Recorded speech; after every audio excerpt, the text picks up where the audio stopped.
Welcome, historians, to our virtual field trip through Forest Park. I am going to be starting here with the first of 6 stops that will help us understand the Gilded Age, and this first one is the baseball field. After this, we're going to go to the Rose Garden and see some of the trails, then the duck ponds, the aquatic garden, the mausoleum, and last but not least, the carriage house. And all of these will help us contextualize the Gilded Age through this park. And this is my dog. He's coming with us for this journey. So this first stop is the baseball field and the Walker Grandstand, or the Walker Memorial Grandstand.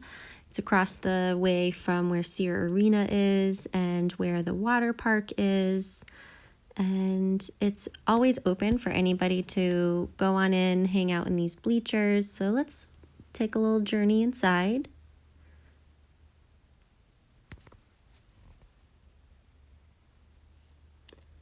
So once you go inside and up the stairs, you'll be able to view the baseball field, and you'll see that there's a lot of seating inside of here. And the reason why this is significant is because in the late 19th century, so like the 1880s, 1890s, we're going to see this rise in the middle class. People have more leisure time, and so they're going to start creating clubs, getting involved in sports, and baseball starts to become an organized sport at that time. It's not just people getting together to play, it's also around the time when we are seeing national leagues forming. So this Gilded Age is a time where we're seeing an emergence of both spectator sports, meaning people are going to watch, and amateur sports, where people are not necessarily professionals, but they're getting together to play for fun. Remember, this could only happen if you have enough people with the money and the time to spend on sports and other leisurely activities. And there's also a reflection of biases in the way that these groups form, because oftentimes they are excluding women, they're excluding non-whites and people of different religions. That means Dr. Bob here and I would both be excluded from these groups because we're both Catholic, because he's Mexican, because I'm a woman, and pretty much anybody who's not a white male of the dominant Protestant religions would be excluded.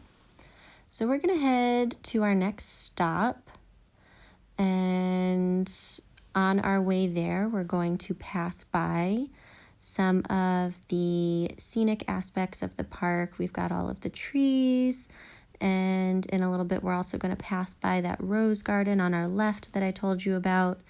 And this is a reflection of what I'm going to call the City Beautiful movement.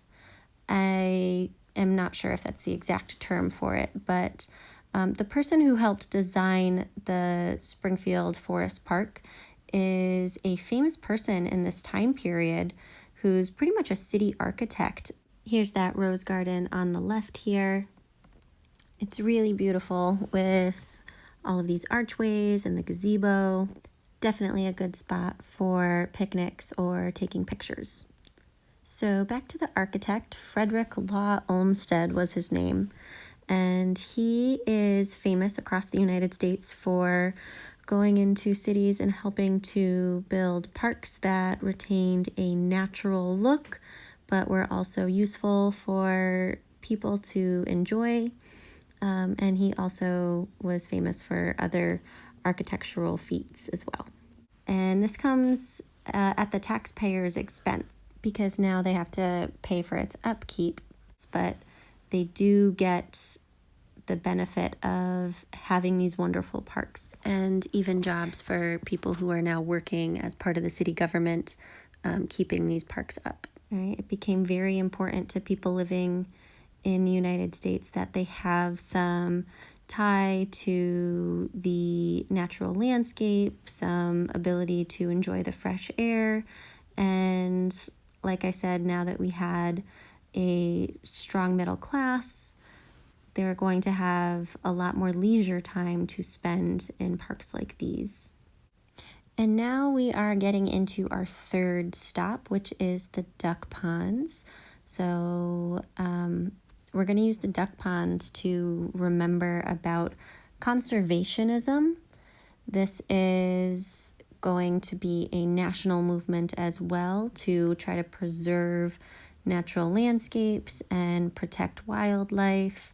We're going to see the rise of things like the Sierra Club, in addition to the National Park Service, preventing companies from buying and destroying what we had left of our natural landscape. Over here we can see some fish in the water, and then across the way we can go and look at some information about what birds are natural to this area, what we should and should not feed the ducks if we are coming to spend our time throwing some stuff at them. All right, things like the great blue heron might come into this water. And make sure if you ever come to a place like this to feed the ducks that you're not giving them bread, because bread is actually really bad for them. Things like grapes and seeds and maybe even some lettuce would be okay. Kind of defeats the purpose of conservationism if you're allowing people to accidentally kill your wildlife. So we're going to start walking to our next spot while enjoying this leisurely stroll and the beautiful landscapes.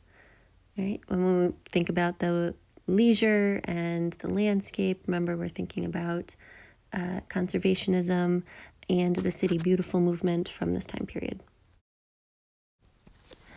So up here, we are going to start getting into the aquatic gardens. And we can also see the sign for the carriage house and mausoleum,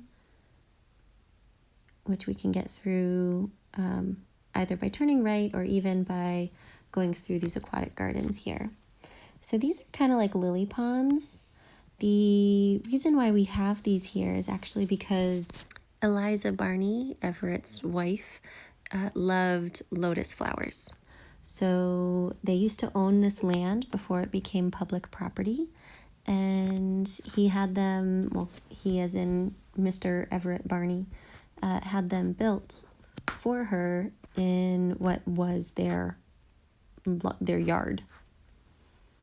The significance for this in our historic tour is it actually points to something that's happening around the globe at this time.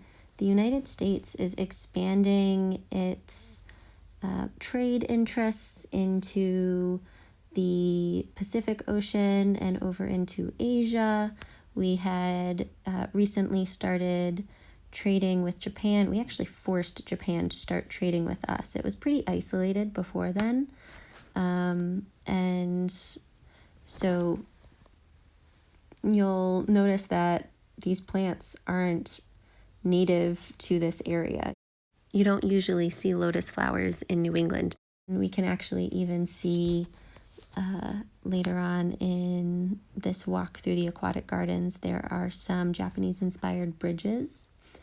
And so that is going to hint to us that this time period is a time period of interest in the East. And on our left here is actually where the cheerleading team cheers on the Rays of Hope walkers, surrounded by the Japanese cypress, the Chinese white Mongolia tree, and these lotus flowers. Over on our right, if we were to take a right at this fork, we would be brought to the amphitheater, which is more of a Greek-style amphitheater than a Roman-style one, because it's created out of the side of a hill or a mountain. A Roman one would have been more freestanding. And just some more scenery in this aquatic garden. And we can see that Japanese-inspired bridge that I was talking about. There are a couple of them in this area. All right, just reminding us of the globalization that's happening at this time, the global trade, the U.S. interest in Japan. And now we're going to move on over to the mausoleum. There's actually a pretty sad story behind this mausoleum. As I had mentioned before, the Barney family used to live on this property before they donated it to the city of Springfield. And the reason why they donated it to the city of Springfield instead of passing it down to their son is because their only son, George, died pretty young at the age of 26 of an illness. And so they had no heir. And so the three of the remaining Barneys, the father Everett, the mother or wife, and their son are all buried in this mausoleum here. Right above it, it says, "To live in hearts we leave behind is not to die." Pretty powerful statement there. And one of the things that we can think about when we think about this mausoleum is the fact that even the wealthiest families didn't necessarily have the ability to overcome illnesses. The medical field was still developing techniques to help people overcome those illnesses. And up here we can see this giant building. And some people think that this is the Barney family home, but this actually is not their mansion. Their mansion was torn down to build the Interstate 91. And so this is just their carriage house, which is kind of like the equivalent of a garage, right? Carriages were used instead of cars because those weren't developed yet. And so this is where those cars and the horses would be stored. So when we think of the carriage house, we can think of the extreme wealth that some of these industrialists like Everett Barney are amassing. Up here we can see lanterns. Right now they're powered by electricity, but at this point in time they would have been powered by gas lamps. And this property is used today for banquets and other kinds of events. So when we think of the carriage house, we can also think of philanthropy, the fact that the city of Springfield benefits from this gift that these industrialists left behind. So that will conclude our Gilded Age field trip through Forest Park. To summarize what we've learned, we learned about the rise of sports, middle class, and leisure time with the baseball field, the rise of conservationism and the City Beautiful movement through the Rose Garden trails and the duck ponds. We also learned about Frederick Law Olmsted.